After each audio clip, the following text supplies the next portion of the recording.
Hello friends, Dilu ബ്ലോഗിലേക്ക് എല്ലാവർക്കും സ്വാഗതം. ഞാനൊരു കേക്കാണ് ഉണ്ടാക്കുന്നത്. അതിന് വേണ്ടി മുട്ടയും വാനില എസൻസും അടിച്ചെടുത്തിട്ടുണ്ട്. ഇനി കുറച്ച് മൈദപ്പൊടിയും ബേക്കിംഗ് സോഡയും ബേക്കിംഗ് പൗഡറും കൂടി 3 വട്ടം അരിച്ചെടുത്തിട്ടുണ്ട്. ഒരു നുള്ളു ഉപ്പ് ഇട്ടിട്ടുണ്ട്. ഇനി നമുക്ക് ആ മുട്ട അടിച്ച് വെച്ചതിൽ മൈദപ്പൊടി കുറച്ച് ഇട്ടെടുത്തിട്ട് ഇങ്ങനെ ഇളക്കി കൊടുക്കാം. ഒരു ഭാഗത്തേക്ക് തന്നെ ഇളക്കണം. ഇതൊക്കെ എല്ലാവർക്കും അറിയുമെന്ന് എനിക്കറിയാം. ഞാൻ ആദ്യമായിട്ടാണ് കേക്ക് ഉണ്ടാക്കുന്നത്.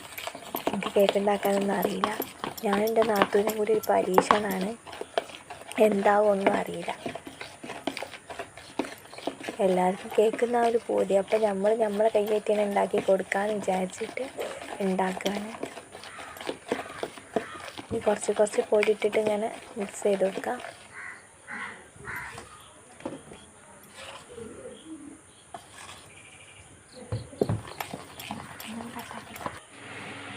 കേക്ക് പൂതിൻ്റെ കേക്ക് വാങ്ങിയാൽ മതി. പക്ഷെ നമ്മളെ കൈയ്യേറ്റി ഉണ്ടാക്കുമ്പോൾ ഒരു പ്രത്യേക ടേസ്റ്റാണല്ലോ, അത് വിചാരിച്ചിട്ടാണ്.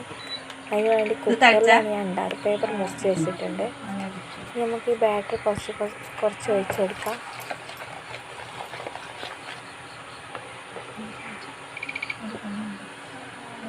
കുക്കറാണുണ്ടോ? ബാറ്റർ ഫുള്ള് ഒഴിച്ച് കൊടുക്കാം കേട്ടോ.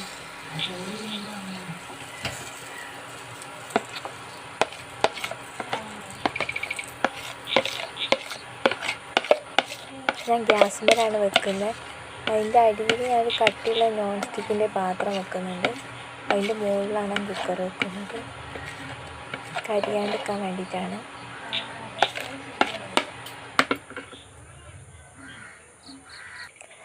ഇത് ഞങ്ങൾ ഉപയോഗിക്കാത്ത പാത്രം കേട്ടോ, അതാണ് അങ്ങനത്തെ കോലം. നിങ്ങളൊന്നും വിചാരിക്കേണ്ട. അതിങ്ങനെയൊക്കെ ഓരോന്ന് ഉണ്ടാക്കുമ്പോൾ എടുക്കുന്നതാണ്. അപ്പോൾ നമ്മളെ കേക്കുകൾ റെഡിയായി വന്നിട്ടുണ്ട്. പൊന്തിയൊക്കെ വന്നിരുന്നു. അത് ഞാൻ വീഡിയോ എടുത്തിരുന്നു. ആ വീഡിയോ മിസ്സായിപ്പോയി. ഇപ്പോൾ കാണുന്നില്ല. ഞാൻ മുറിച്ചെടുത്തു. ഇനി ക്രീമായിട്ട് തേച്ച് കൊടുക്കാം.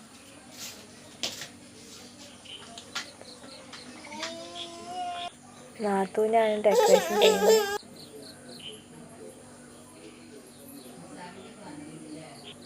അങ്ങനെ നമ്മൾ ചെറിയൊരു കേക്ക് ഇവിടെ റെഡി ആയിട്ടുണ്ട്. തിന്നൊക്കെ ഇഷ്ടപ്പെട്ട്, വേറെ കുഴപ്പമൊന്നും ആരും പറഞ്ഞിട്ടില്ല. ഫസ്റ്റത്തതല്ലേ, ഇനി നമ്മൾ സൂപ്പറാക്കും. നിങ്ങളുടെ അഭിപ്രായങ്ങൾ കമൻറ്റ് ചെയ്യുക. എൻ്റെ വീഡിയോ ഇഷ്ടപ്പെട്ടാൽ ലൈക്ക് ചെയ്യാനും ഷെയർ ചെയ്യാനും സബ്സ്ക്രൈബ് ചെയ്യാനും മറക്കരുത്. നിങ്ങളുടെ കേക്കിനെ കുറിച്ചുള്ള അഭിപ്രായം കമൻറ്റ് ചെയ്യും. ഫസ്റ്റ് ടൈമാണ്, ആദ്യമായിട്ടാണ് ഞാൻ കേക്ക് ഉണ്ടാക്കുന്നത്. ഞാൻ പഞ്ചസാര പൊടിച്ചും കൂടി ചേർത്തിട്ടുണ്ട്, പറയാൻ മറന്നുപോയി.